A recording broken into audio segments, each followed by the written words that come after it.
오늘 교재는 68쪽일 겁니다. 보세요. 68페이지. 취득세, 그죠? 그럼 이제 우리 방금 했잖아, 그죠? 취득세.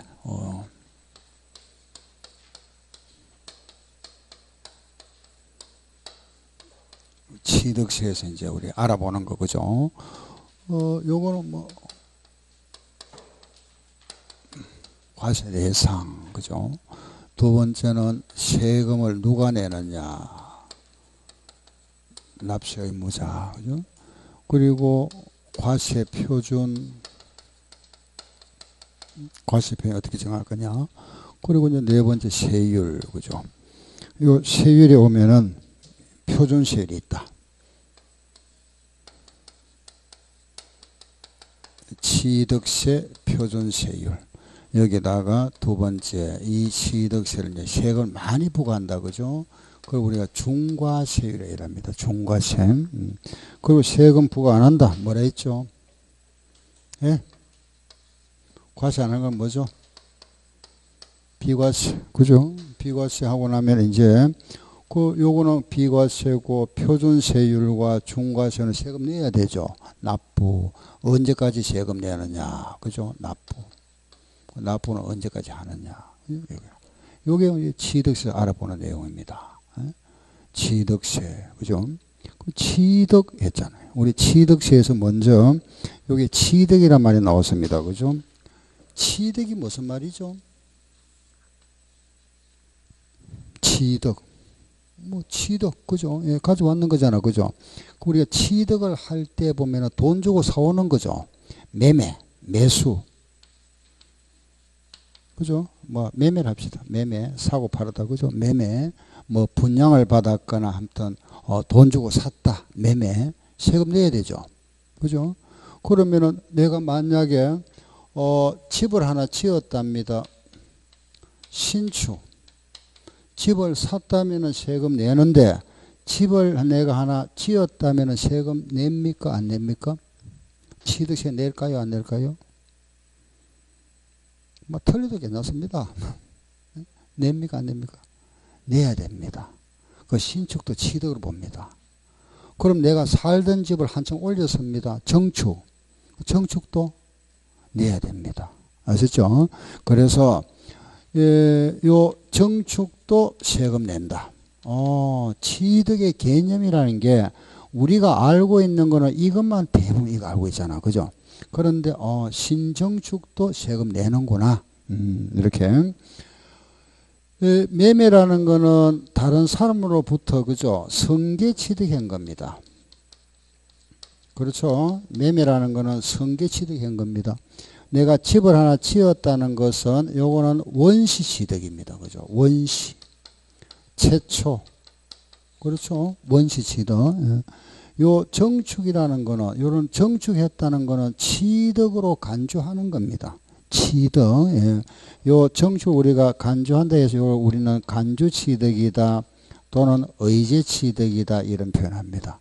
그 취득의 형태가 거의 세 가지다. 그죠? 원시. 다 같이 시작. 원시, 성계, 의제. 알았죠? 원시, 성계, 의제. 취득이 세 가지 있구나. 우리가 실사회에서는 보통 이거밖에 없습니다. 그죠? 매매라는데, 우리는 지금 실무 공부가 아니고, 그죠? 우리는 이제 취득세라는 요 법 규정을 공부합니다. 시험에 대비해야 되니까. 그래서 요게 원시 취득과 성계 취득과 의제가 있다. 그죠? 요걸 조금 더 우리 구체적으로 한번 알아보고 갈게 보세요. 그럼 여기에서 우리가 성계라는 거는 매매. 잠깐 요걸 먼저 하고 내가 말씀드릴게요. 취득세 과세 대상 요거는 법으로 열거되어 있다 그랬습니다. 그죠? 법으로 열거되어 있는데 14가지입니다. 요거는 그럼 첫째 토지, 부동산 당연히 세금 내야 되겠죠.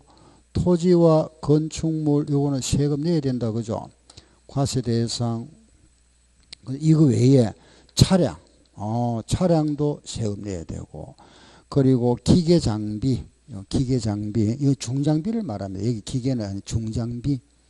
그리고 항공기도 세금 내야 됩니다. 3회는. 예.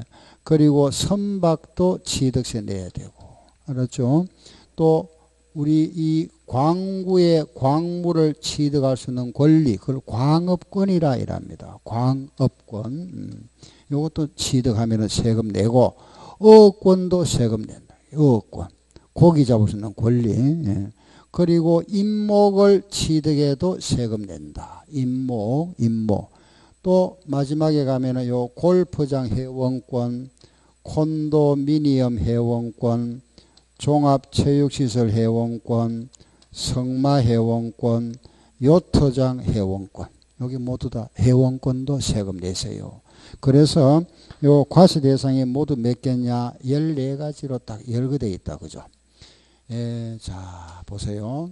다 한번 읽어볼까요? 시작. 토지, 건축물, 요거 뭐라 했죠? 차량, 기계, 항공기, 선박, 광업권, 어업권, 임목, 요거는 골프장, 요거는 콘도, 요거는 종합체육시설, 요거는 성마, 요거는 요트. 다 알겠는데 하나 조금 낯선 게 하나 있습니다. 그죠? 임목, 그죠?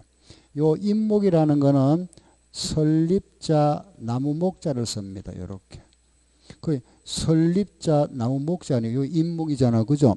서 있는 나무라 이겁니다. 즉 자연 상태에 자라고 있는 나무. 그 나무도 과세하느냐? 요 나무라는 것은 요거는 임목에 관한 법률이 있습니다. 임목에 관한 법률 규정에 따라 그게 말하면 보존 등기가 된 수목의 집단, 뭐 대나무 밭 이런 겁니다. 알겠죠? 숲을 우리가 어떤 그 임목의 집단을 말하면 나무에 한 나무 한 그루가 아니고 이런 걸 우리가 과세 대상. 요거는 임목에 관한 법률에 의하여 명인 방법으로 말하면 그죠? 명인 방법에 의해서 보존 등기가 된 수목의 집단을 말하는데 우리 세법에서는 그냥 간단하게 일단 나무다 그래 이해하세요. 아, 임목 나오면은 나무다. 알았죠? 그 여기 이제 과세에서 딱 열거되어 있다. 그죠? 자, 한번 읽어보겠습니다. 시작. 토지, 건축물, 차량, 기계, 항공기, 선박, 광업권, 어업권, 임목, 골프, 콘도, 요거는 종합, 체육시설, 성마, 요트, 회원권. 요거는 회원권입니다. 회원권. 그래서 요게 과세 대상이다. 그죠? 그럼 이런 과세 대상물을 원시 취득하거나 성계 취득하거나 의제 취득에 의해서 취득하면은 세금 내야 된다. 아셨죠? 예. 그럼 자 보세요. 그 여기에 원시 취득에 하면은 저 다시 한번 적을게. 대표가 신축, 그죠? 성계 취득의 대표는 뭐다? 매매. 의제 취득의 대표는 뭐죠? 정축이죠, 그죠? 자 보세요. 그러면 토지를 우리는 토지 여기에 나와 있는 신축이나 매매나 정축은 이런 거잖아, 그죠? 그러면 토지를 원시 취득할 수 있습니까? 토지, 땅을 만들 수 있습니까? 할 수 있죠. 매립, 간척 할 수 있잖아. 그렇죠?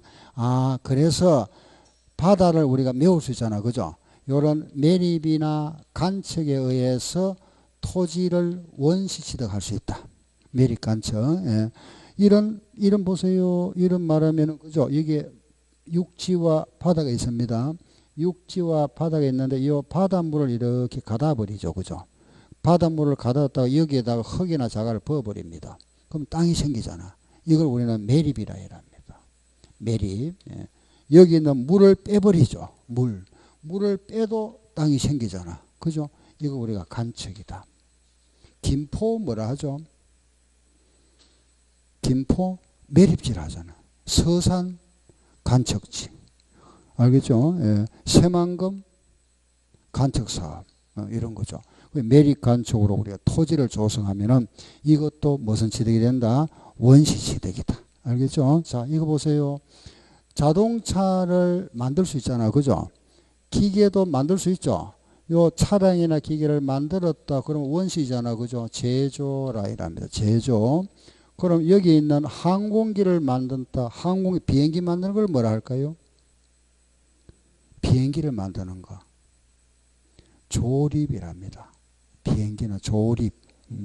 왜냐하면 이거는 제조라 말을 안 쓰고 비행기 부품은 전체를 다 만들 수가 없답니다. 일부를 수입해야 되니까 가져와서 조립한다 이런 표현합니다.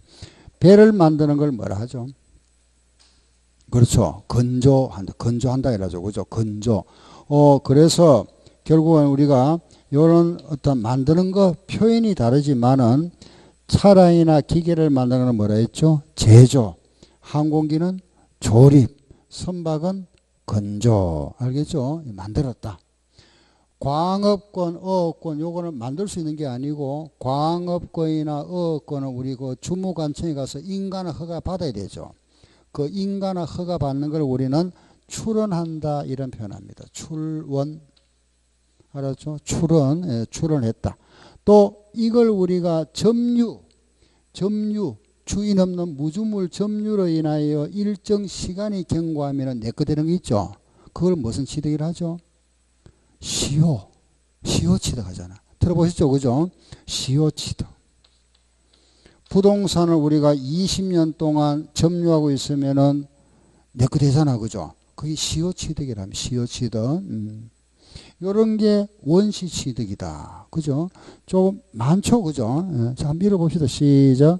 신축, 매립 간첩, 제조, 조립, 건조, 출원, 시효. 아시겠죠? 예. 자, 이리 와서 요게 이제 성계취득에 매매가 있다. 그죠? 요 매매가 있고 또 아버지로부터 성계취득하는 걸 뭐라 하죠? 상속인데 요 매매가 나오면 항상 두 개가 따라다니는 게 있습니다. 매매하고 그게 바로 뭐냐? 교환 그리고 현물 출자. 상속이 나오면은 여기에 따라오는 거 정여 비슷한 거죠. 그죠? 정여와 기부가 있다. 요거 차이점.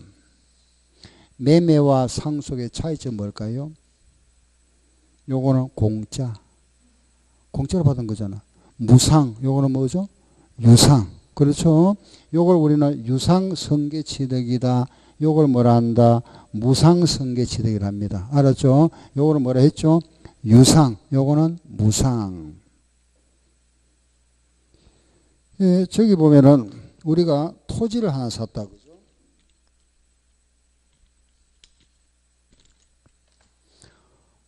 갑이라는 사람이 을한테 토지를 팔았다. 그죠?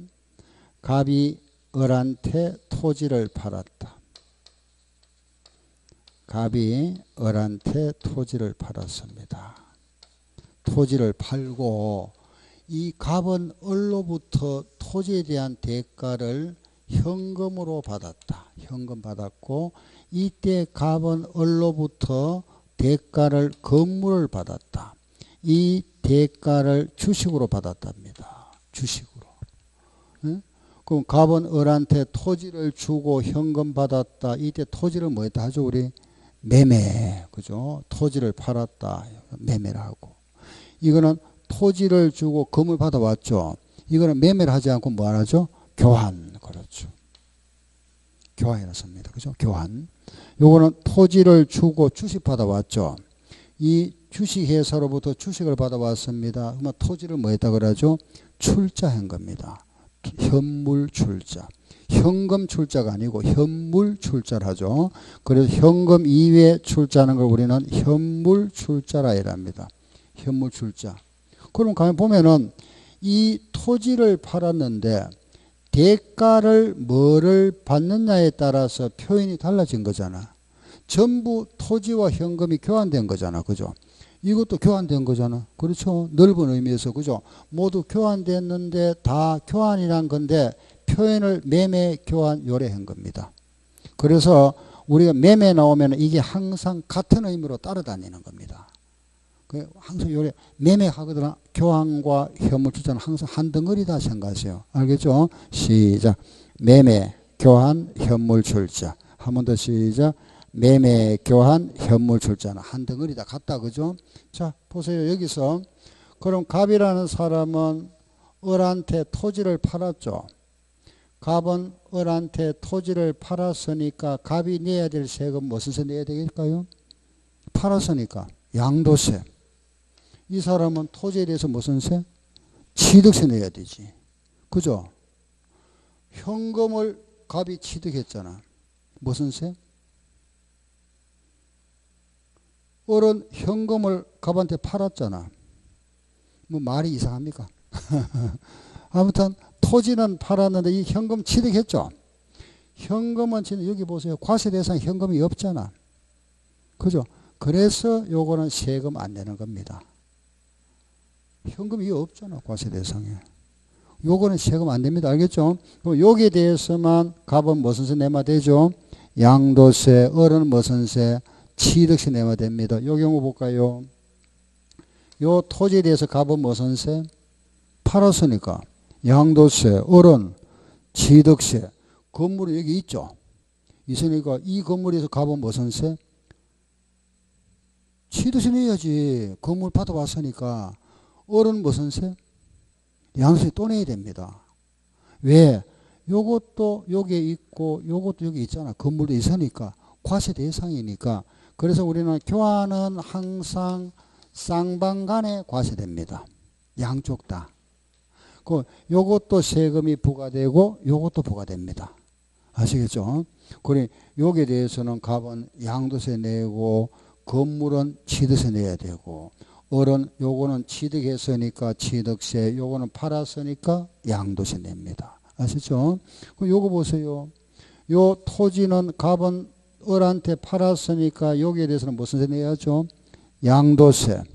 어른 취득세 내야죠. 근데 주식은 여기 없잖아. 없죠? 없으니까 이 세금 안 내는 겁니다. 이제 아시겠죠? 그죠? 요 과세 대상에 있으면 세금 내는 거고 없으면 안 내는 거고. 그래서 취득의 형태는 이제 이런 거다. 그죠? 그래서 우리 하나 요 기억하실 거는 매매 나오면 항상 요게 같이 다닌다 생각하세요. 알겠죠? 그리고 교환은 항상 뭐죠? 쌍방간에 과세된다. 알았죠? 그럼 과세 대상 알았고 취득의 형태도 알아봤다. 그죠? 하나 더 보세요. 요런 거. 여기 하나 더 있는데 내가 이렇게 있잖아. 그죠? 내가 가지고 있는 밭을 여기에다가 집을 짓기 위해서 지목을 변경한답니다. 지목을 대지로. 밭에다가 집을 짓기 위해서 지목을 요래 대로 바꿨습니다. 대로. 그 대로 바꾸고 보니까 요 밭의 말하자면은 요 밭의 금액이 100원짜리였는데 대가 되면서 요게 130원이 되었답니다. 그 지목을 변경하면서 가액이 늘어났죠. 그럼 요 부분을 세금 내세요 이 말입니다. 알겠죠? 요 증가한 요 금액 세금 내세요. 그래서 여기도 그죠? 그래서 의제 취득에는 정축도 있고 지목을 변경한 경우 또는 종류 변경도 나옵니다. 종류를 바꿨다. 요 종류를 말하면은 화물용 운송 차량을 승객 운송 차량으로 개조함으로써 가액이 증가되었다면은 그 증가된 부분 요거 세금 부과하겠답니다. 요걸 취득으로 간주한다. 정축이나 지목 변경이나 종류 변경은 그 증가액을 요 증가된 부분을 취득으로 보겠답니다. 찾는 걸로. 아시겠죠? 이 부분 세금 부과한다 이 말입니다. 아시겠죠? 예, 부과하고. 자 이제 마지막 하나 남았습니다. 이게 뭐냐? 과점주주 들어봤습니까? 처음 듣죠? 그죠? 과점주주를 하는 사람은 주식을 가지고 있는데 그 주식 보유가 50%가 넘게 가지고 있는 사람은 과점주주를 합니다. 이따 다시 말씀드릴 겁니다. 이 사람이 주식을 가지고 있는데 50%를 초과했으면 이 사람도 취득세 내세요 부과하겠답니다. 그래서 취득의 형태는 요게 크게 이거다. 그죠? 자, 보세요. 많죠? 여러 가지잖아. 그죠? 모양들이 굉장히 많습니다. 그죠? 다양한데 우리가 실제 실무에 가면은 이거밖에 없습니다. 거의 99% 이거죠. 그죠? 이거와 관련되잖아요. 그런데 우리는 지방세법에 규정되어 있는 이 규정을 공부해야 됩니다. 이런 여러 가지 형태가 있구나. 이런 모양으로, 이런 과세 대상물을 이런 모양, 원시 취득했거나 성계 취득했거나 의제했거나 그 취득한 자가 누구죠? 납세 의무자다. 아시겠죠? 그죠? 납세 의무자. 그러면 이제 납세 의무자 나왔다고 그죠? 세금을 내야 될 사람 납세 의무자. 자, 이제 과세 대상도 알아봤고, 그죠? 납세 의무자. 그 납세 의무자는 취득한 자잖아. 그죠? 취득한 자입니다. 취득한 자인데, 요 말을 붙입니다. 뭐라 한다? 사실상 취득한 자. 아시겠죠? 그죠? 사실상 취득한 자다. 저 말이 무슨 말이냐? 잠깐 보세요. 내가, 보세요. 집을 하나 샀다. 집을 샀습니다. 집을 사고 또는 건물을 사고 등기합니다. 등기. 등기를 하고 나서 세금을 내느냐. 등기를 안 해도 취득한 사실이 있으면 세금을 내느냐. 요 취득을 하고 나서 등기를 하고 나서 세금 내느냐. 그렇지 않으면은 취득만 했다면 요 취득한 사실이 있으면 세금이 과세되느냐. 등기 등록이라는 이런 형식 요건을 충족했을 때 세금을 부과할 거냐. 형식 과세가 있고 사실 과세 두 가지가 있습니다. 그 우리나라는 이쪽을 택합니다.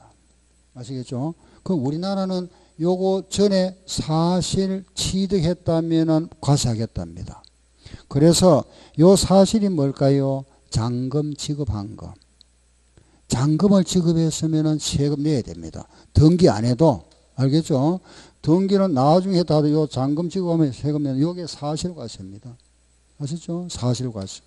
그런데 아까 제가 말씀드렸죠. 등기를 만약에 먼저 하면은 요날 취득일입니다. 알았죠? 취득일. 등기를 안 한 경우는 항상 뭐가 된다? 잔금 지급일. 여기 뭐죠? 취득한 사실. 사실과세입니다. 그래서 사실상 취득한 자가 납세 의무자다. 형식상 취득한 자가 아니고, 아셨죠? 사실상 취득한 자가 납세 의무자가 된다. 저게 원칙입니다. 자, 우리는 지금 세법이라는 법입니다. 그죠? 법이잖아. 그죠? 법은 항상 모든 법은 뭐가 있죠? 원칙이 있죠. 원칙 있으면 또 뭐가 있어? 예외 없는 원칙은 없잖아. 그죠? 원칙과 예외가 있습니다. 시험에는 어느 게 나올까요? 이게 나옵니다. 알겠죠? 요건 하나밖에 없잖아. 이거는 다양하죠. 그죠? 여기서 시험 냅니다. 예외에서. 항상 모든 법 공부는 정말 이겁니다. 이쪽에. 그래서 우리 시험은 또 주관식이 아니고 객관식이잖아. 그죠? 주로 이쪽에 나오는데, 이거는 한번 보세요. 이런 건물이 있습니다. 건물 주인이 갑이다. 그죠? 건물 주인이 갑인데 이 사람이 자기 건물에다가 엘리베이터를 하나 설치했다. 엘리베이터. 요 엘리베이터는 시설물이니까 요거 세금 내야 됩니다. 요것도 나중에 이제 구체적으로 제가 말씀드릴 건데 요게 시설물 세금 내야 됩니다. 그럼 갑이라는 사람이 엘리베이터라는 요 시설물을 설치했다면 세금 내면 되죠. 갑이 당연히 내야 됩니다. 그죠? 그런데 이런 예외가 있다. 어떤 게냐 하면은 갑은 건물 주인이고 여기에 세입자, 을이 세입자입니다. 세입자, 을이 갑의 동의하에 이 사람이 엘리베이터를 설치했답니다. 을이 설치했다. 그럼 을이 요 엘리베이터를 설치했습니다. 그럼 이런 경우에 건물 주인은 갑이고 실제 가설한 자는 을입니다. 그죠? 세금 누가 내야 될까요? 예, 갑으로 해놨습니다. 이 사람이 사실 취득했잖아. 그죠? 이런 경우에 주인이 내랍니다. 주인. 아시겠죠? 요 주인이 세금 내라. 왜 주인이 낼까요? 뭐 다른 이유 없습니다. 세금은 받기 쉬운 사람한테 받겠답니다. 알겠죠? 예. 세금의 기본 취지가 그겁니다. 받기 쉬운 사람한테. 이 사람은 어느 날 밤에 야반도주 할 수 있잖아. 그죠? 근데 이 사람은 아니잖아. 그죠? 이 사람이 받기 쉽잖아. 그 주인한테 받겠답니다. 또 하나, 이 사람이 만약에 이사를 갈 때 요걸 못 뛰가잖아. 그죠? 그럼 이 엘리베이터를 설치함으로써 이 건물의 효용 가치가 올라갔죠. 그 덕을 본 사람 누구죠? 갑이잖아. 그래서 갑이 납세의무자가 됩니다. 이때 이 갑이 건물 준대 요 표현이 조금 어렵습니다. 보세요. 이 사람을 이래 부릅니다. 주체, 구조부, 취득자. 어렵죠, 그죠? 한번 읽어볼까요? 시작. 주체, 구조부, 취득자. 다시 시작. 주체, 구조부, 취득자. 요 주체, 본체. 요 구조부, 취득자. 건물주를 말합니다. 아시겠죠? 다시 시작. 주체, 구조부, 취득자. 아, 이 사람이 하나 나왔다, 그죠? 그래서 여기에 주체, 구조부, 취득자라는 사람이 있다, 그죠? 건물주인데 이 경우에 건물에 그 말하자면은 시설물을 가설한 사람하고, 그죠? 건물 주인하고가 서로 다르더라, 그죠? 가설한 자와 주체, 구조부, 취득자 서로 다르다. 세금 누가 내야 된다? 주체, 구조부, 취득자가 세금 내야 된다. 시험 문제가 이겁니다. 주체, 구조부, 취득자와 가설한 자가 다른 경우에 그 가설한 자가 납세의무자이다. 틀렸죠? 누가 납세의무자? 주체, 구조부, 취득자. 아시겠죠? 그죠? 요거 하나 딱 기억하면 되죠. 요거 한번 딱 들어놓으면 뭐 시험 때까지 안 잊어버리겠죠? 그죠? 그죠? 주체, 구조부, 취득자. 알겠죠? 자, 이번에 또 두 번째 보세요. 자, 이렇게 있잖아. 그죠? 저기 현대자동차. 저 울산이죠. 그죠? 제가 어제 울산서 강의하고 오늘 올라왔습니다. 저는 서울에 있습니다. 원래 고향은 대구인데 서울에 생활한 지가 좀 오래되었습니다. 서울하고 이제 서울 강의하고 대전 여기 이제 오고 그다음에 대구, 부산, 울산 이거 매주 이렇게 매주 돕니다. 이걸 돈 지가 벌써 한 20년 넘었습니다. 학원 강의한 지가 한 20년 넘었습니다. 제가 현대 자동차 회사입니다. 제가 이제 이 세법 강의도 하고 회계학 강의도 하고 있습니다.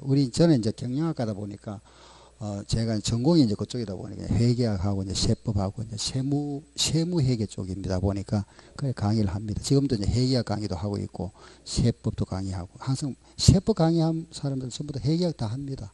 회계학 하는 분들도 이거 하고 있고 그래 하고 있습니다. 저는 한번 보세요. 현대 자동차 회사입니다. 그죠? 이 현대 자동차 회사가 차량을 하나 만들었답니다. 제조. 그죠? 자동차 회사가 차량을 만드는 거는 원시취득이잖아. 그죠? 원시취득. 여기에 세금 내야 되죠? 요 세금 냅니다. 내야 되죠. 그죠? 그러면은 이 현대 자동차 회사가, 자기가 사용하는 거 아니잖아. 그죠? 이 차를 우리 소비자한테 팔겠죠? 우리 소비자는 이 자동차를 무슨 취득한 거죠? 승계취득했잖아. 그죠? 승계취득했으면 여기에 대한 또 세금 내야 되죠. 세금 또 내야 됩니다. 자, 이 제조 보세요. 여기 있잖아. 그죠? 자동차를 제조한 사람. 여기 있죠. 원시취득이잖아. 그 자동차를 원시취득한 사람 납세의무자. 그죠? 승계취득한 사람도 납세의무자다. 그럼 이런 경우에 세금을 내면 되는데 어떤 문제가 생기느냐? 현대자동차 회사가 세금을 내고 나면은 요 세금을 이 사람은 이 자동차의 제조 원가에다가 포함합니다. 그렇겠죠? 원가에다가 포함해서 이 원가에다가 우리한테 이익을 붙여서 팔 겁니다. 그 이익을 붙여 판 이 금액에 대해서 우리는 또 세금을 또 내야 되죠. 그죠? 그러다 보면은 이 세금이 결국은 누구한테 돌아간 거죠? 소비자 또 내야 되잖아. 우리 소비자 두 번 내는 경우가 되어버리잖아. 이걸 예상을 해서 이러리라 하는 걸 예상하는 겁니다. 예상을 해서 너거는 세금 내지 말합니다. 알겠죠? 이 사람이 원칙상 납세의무자가 되지만은 이런 경우에 너거는 세금 내지 마세요. 왜? 어차피 너가 낸 세금은 소비자한테 다시 또 넘어가는 거니까 결국 요거는 면제시켜 주고 있습니다. 이걸 우리는 이렇게 표현합니다. 원시취득자. 원시취득자와 승계취득자.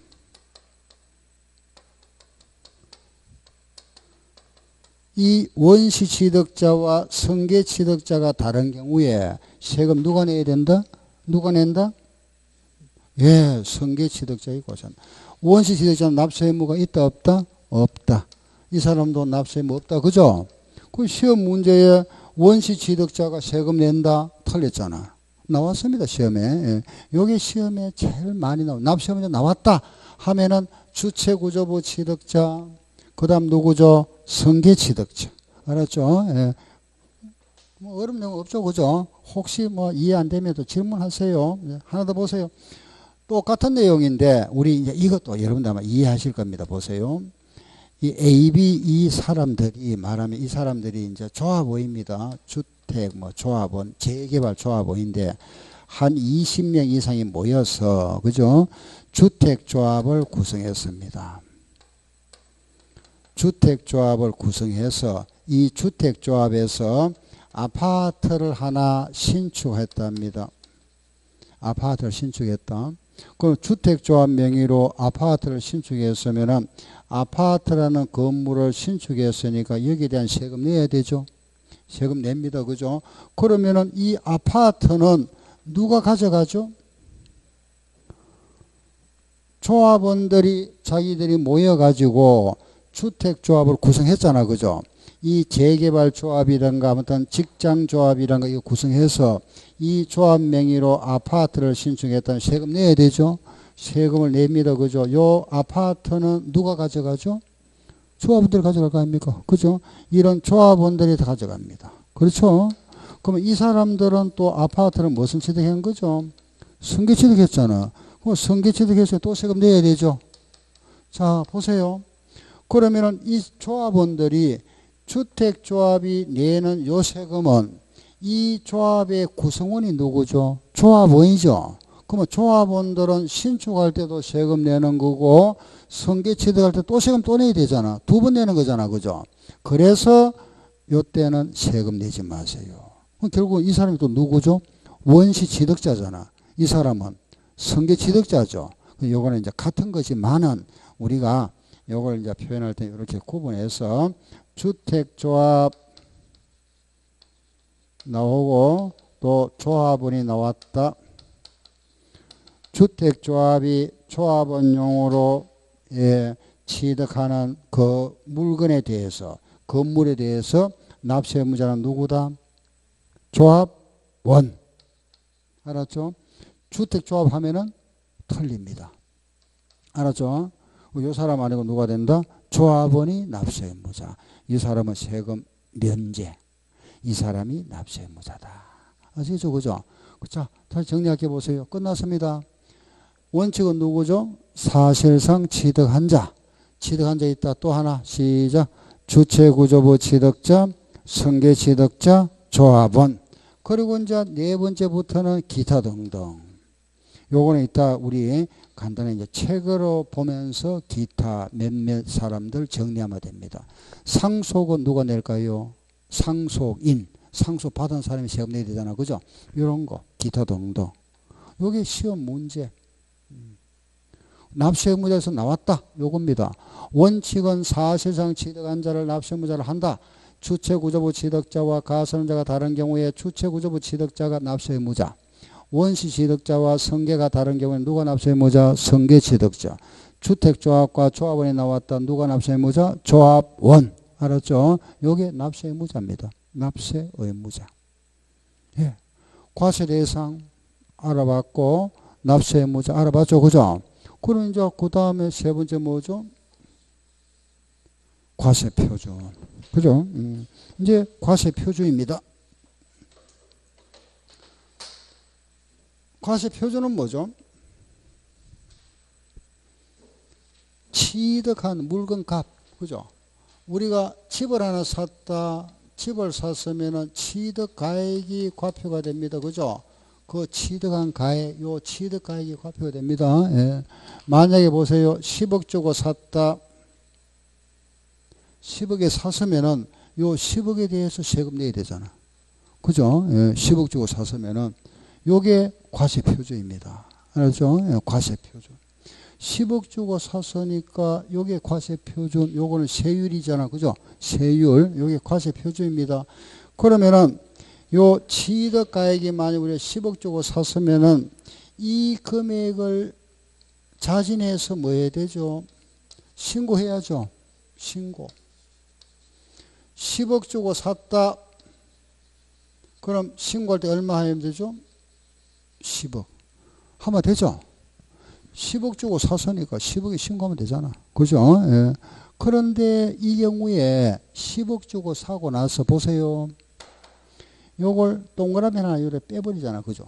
1억에 샀다. 이런 식으로. 세금을 적게 내기 위해서. 그죠? 그럼 이런 경우에 이걸 검증 이게 얼마짜리인지 알 수 없잖아. 과세권자 입장에서는. 그죠?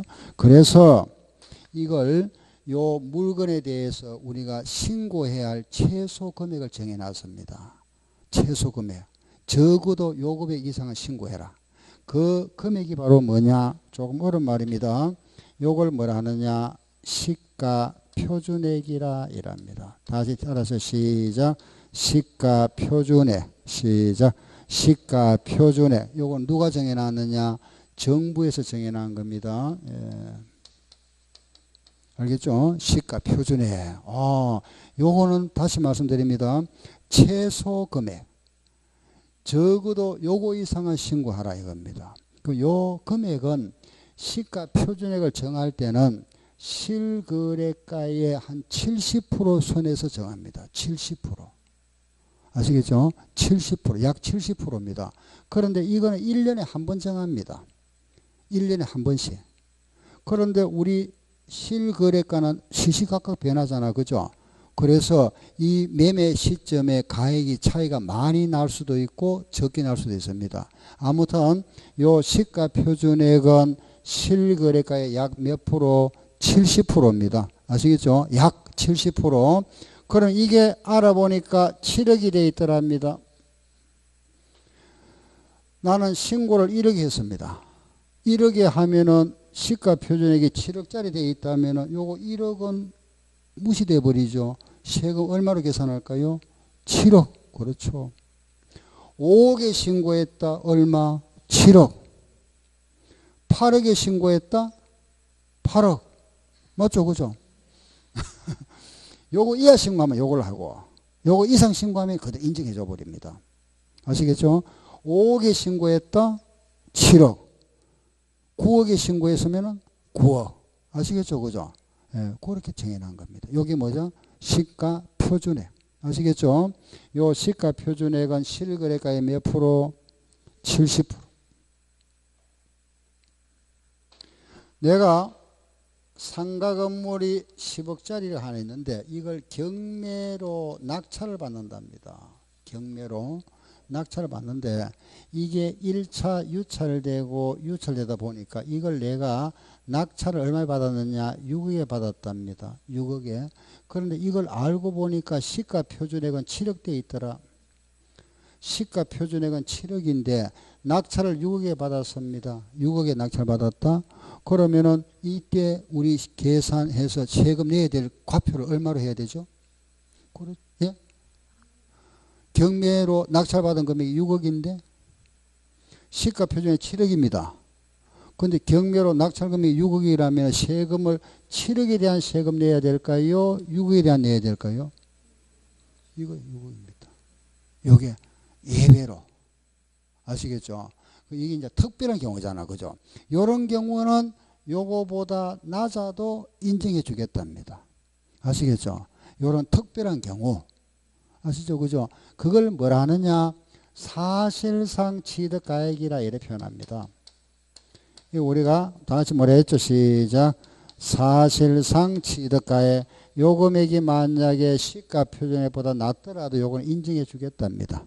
아시겠죠? 다시 정상적인 신고가액은 시가 표준액 이상 돼야 되죠. 요 금액은 요거 이상 돼야 되지만은 요거보다 미달되더라도 인정해 주는 경우 있다. 그죠? 특별한 경우. 아시겠죠? 그 요게 언제냐? 바로 경매입니다. 경매인데 요게 모두 6가지입니다. 6가지. 그게 국수. 여러분들 왜 국수 알죠? 국수. 라면 국수. 그죠? 국수 파는 곳. 국수 공판장. 외울 때 요래 요새 국수 공판장. 그리고 마지막에는 법 요래 해서 국수 공판장 법 요래 6가지.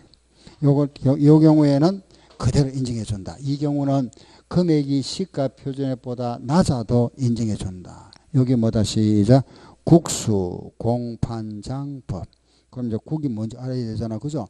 요 국은 국가로부터 취득했다. 국유지를 분할받았다 이런 겁니다.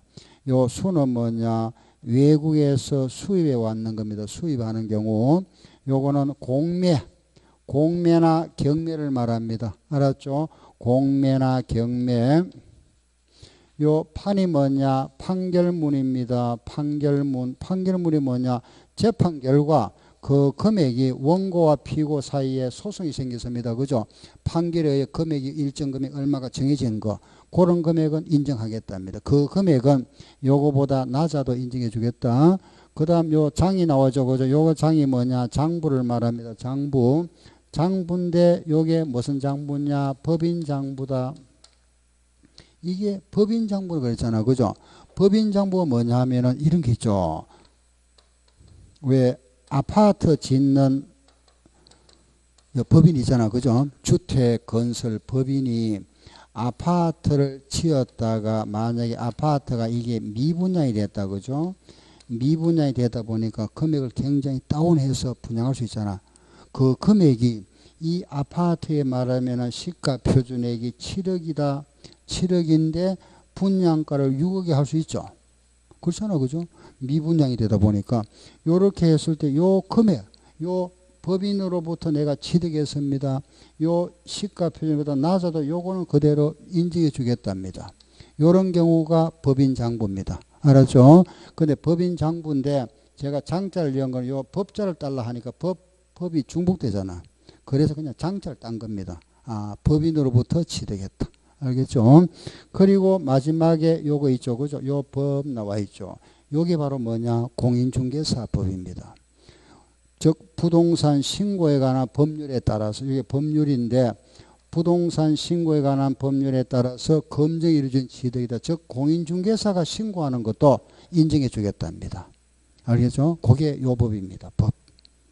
지금은 이제 원래 이제 공인중개사 법이었는데 지금은 이제 부동산 신고에 관한 법률로 이렇게 바뀌었습니다만 여기 결국 공인중개사가 신고하는 겁니다. 알았죠? 그래서 국수공판장법 요거는 뭐라 한다? 사실상 취득가액. 아시겠죠? 그죠? 자, 요 의미 3가지.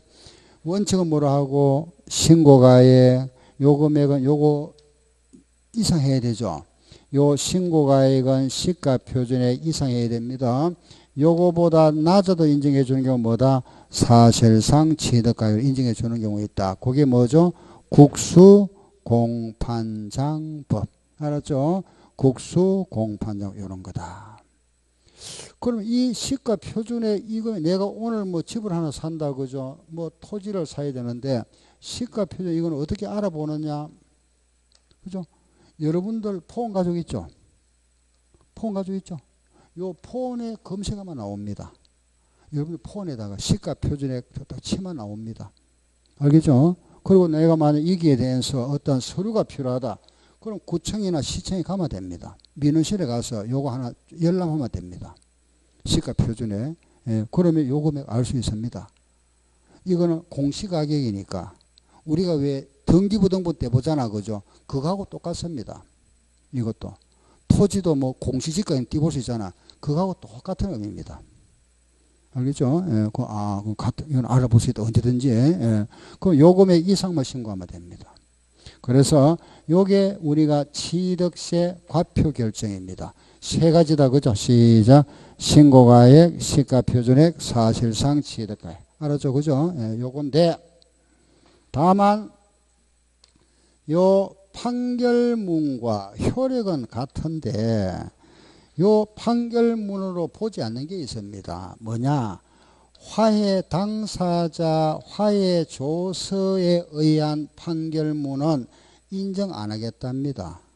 또 인락 조서 한쪽에서 말하면 인정하고 승낙한 거, 인락 조서에 의한 이런 판결문도 요거 인정 안 하겠답니다.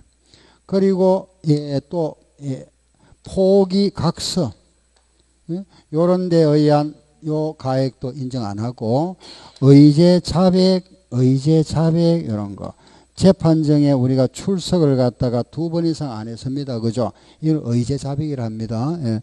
요런 거는 우리 인정 안 하겠답니다. 다시 화해 인락 포기 의제 자백 이거 이제 법률 용어입니다.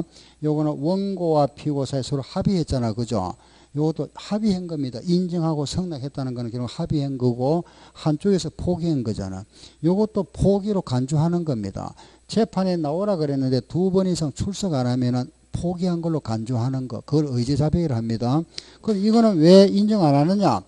화해나 인락이나 포기나 의제자백은 사전에 이거는 당사자 사이에 합의가 있은 걸로 봅니다. 합의가 있었다는 것은 금액을 뭐 할 수 있죠? 조작 가능성이 있죠. 그죠? 금액을 자기들끼리 어떤 금액을 조작할 수 있잖아. 그죠? 요거는 못 믿겠다. 요거는 믿을 수가 없으니까 요 금액으로 하지 않겠답니다. 요걸 안 한다면 뭘 할까요? 시가 표준으로 합니다. 알았죠? 자, 다시 화해, 인락, 포기, 의제자백에 의한 판결문은 요걸 안 해줍니다. 그죠? 사회상 가액에서 제외. 알았죠? 시작. 화해, 인락, 포기, 의제자백. 요거는 제외한다. 요게 우리 취득세 과표가 됩니다. 자, 여기서 우리 취득세 과표 결정 이제 끝났는데, 자, 이거 한번 보세요. 야, 아파트 하나 샀다, 그죠? 1억 주고 삽니다. 1억 주고 사면은 요 1억에 대해서 세금 내야 되죠. 그죠? 요 1억에 대해서 세금 이렇게 내면 됩니다. 그런데 아파트를 내가 사면서 수수료가 들어갔습니다. 예를 들어서 200만 원 줬다. 그러면 요 수수료를 포함해서 요렇게 세금 내야 될까요? 1번입니까? 2번입니까? 그 아파트를 1억 주고 샀습니다. 그죠? 요 1억에 대해서 세금을 요래 내면 되느냐? 그래서 하려면은 요 1억에다가 수수료가 들어갔다면 포함해서 1억 200만에 대해서 세금 내야 되느냐? 어느 게 맞을까요? 예? 수수료 빼고 세금 냅니까? 더해서 낼까요? 1번입니까? 2번입니까? 예. 2번입니다. 알겠죠? 예. 우리 취득할 때, 알았죠? 요 취득할 때 여기에 들어간 비용이 있죠. 그죠? 요런 비용, 관련 비용은 취득세에 포함해서 신고하랍니다. 포함. 자, 그럼 이제 이거 왜 이런 걸 포함하느냐? 요 이유를 잠깐 말씀드릴게요. 한번 보세요. 내가 10억 주고 샀습니다. 상가 건물 하나 샀다. 샀는데, 알아보니까 이게 지금 시가 표준액이 7억이랍니다. 그래서 신고를 내가 7억에 했습니다. 알았죠? 7억 하면 되잖아. 그죠? 시가 표준까지 하면 되니까 7억 했다. 그죠? 그러면은 3억만큼 내가 덕을 받죠. 3억에 대한 세금이 4%입니다. 취득세가. 그럼 결과적으로 1200만 원만큼 세금을 적게 냈죠. 그죠? 낼 걸 적게 냈습니다. 그죠? 4% 적게 냈잖아. 그런데 문제는 이걸 이제 팝니다. 판다. 파는데 그냥 값도 안 올라서 10억에 판답니다. 내가 10억에 신고했더라면은 10억짜리를 10억에 팔면은 양도 차익이 없잖아. 양도차익 없죠. 그죠? 그래 신고를 얼마 해놨습니까? 7억에 해놨잖아. 그럼 세무서에서는 이 사람은 7억에 샀다가 얼마에 파는 거죠? 10억에 파는 겁니다. 그러면 3억이 남았죠. 이 사람은 3억 남았습니다. 3억 남았으니까 세금 38%입니다. 그럼 얼마 내야 되죠? 약 1억 내야 됩니다. 1200원 덕 받다가 1억 내야 되잖아. 이익 받습니까? 손해 받습니까? 손해 보죠, 그죠? 자, 그럼 우리 어떻게 해야 됩니까? 요걸 신고하면 됩니까? 안 됩니까? 일이 신고했어야 되지. 그죠? 자, 이제 결론적으로 말씀드릴게요. 취득 가액은 절대적으로 일이 신고하면 안 됩니다. 이 시간 이유는 알겠죠? 취득 가액은 항상 그대로 신고해야 됩니다. 즉, 취득한 가액을 신고할 때는 이거는 가능하면은 높일 수 있으면 높일 수 있는 게 좋고, 업해야 되고, 팔 때는 어떻게 해야 되죠? 팔 때는 다운 해야 됩니다. 알겠죠? 그래서 취득할 때는 이걸 높이고 싶어도 상대편에서 안 높여주죠. 그죠? 상대편이 안 하니까 실거래가를 해야 되죠. 네? 우리 취득가액은 가능하면 실거래가를 신고하고, 양도할 때는 낮춰주고. 알았죠? 그래서 이거는 우리가 세금에 대한 요 과표 결정 이래 나와 있지만은, 우리가 알고 요래 알지만은 실제는 우리가 할 건 항상 그대로 10억에 샀으면은 10억에 신고해야 됩니다. 실거래가로. 아시겠죠? 취득가액은 항상 그대로 신고하고, 이걸 절대 낮추면 안 됩니다. 왜? 팔 걸 생각해야 되잖아. 아주 팔 때. 언젠가는 팔아야 되잖아. 그죠? 그렇기 때문에 우리는 취득가액은 항상 그대로 신고해줘야 됩니다. 아시겠죠? 자, 이제 정리할게요. 과세 표준은 그대로 실거래가다. 그죠? 원칙은 뭐라 했죠? 신고가액, 또 요 신고가액은 뭐 이상 해야 된다? 시가 표준 이상. 그런데 그대로 여기 나서 인정해 주는 게 있다. 그걸 뭐라 했죠? 사실상 취득가액 뭐가 있죠? 국, 수, 공, 판, 장. 알았죠? 예. 자, 정리하면 이렇게 됩니다.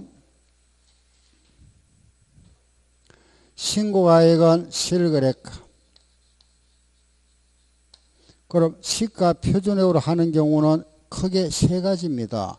무신고, 신고가 없거나, 신고는 했는데 금액을 낮추어 신고했습니다. 미달신고, 금액을 알 수 없는 무상취득, 이런 경우는 모두 시가 표준액. 시가 표준을 하는 경우는 무신고, 신고를 안 했으면 이걸로 해버립니다. 또 요거는 미달신고, 요거는 무신고, 요거는 미달, 낮게 신고하면은 요거보다 낮게 신고하면 요걸 하고, 요거는 금액을 알 수 없는 거, 우리가 상속을 받거나 정려를 받으면 얼마짜리인지 알 수 없잖아. 그죠? 요런 무상취득도 뭐라 한다? 시가 표준액입니다. 그래서 무는 뭐라 그랬죠? 무신고, 미는 미달신고, 무는 무상취득, 공짜로 받은 거. 상속이나 정려는 뭐라 한다? 시가 표준액. 알겠죠? 예. 그래, 요거는 국수, 공판장, 법은 사실상 취득가액. 알았죠? 요 판결문에서 제외되는 것이 화해, 인나, 포기, 의제자배까지. 예, 여기까지 우리가 과표까지 했습니다. 그죠? 예, 잠깐 쉬었다 이 부분 할게요. 이거는 뭐 지우지 마세요.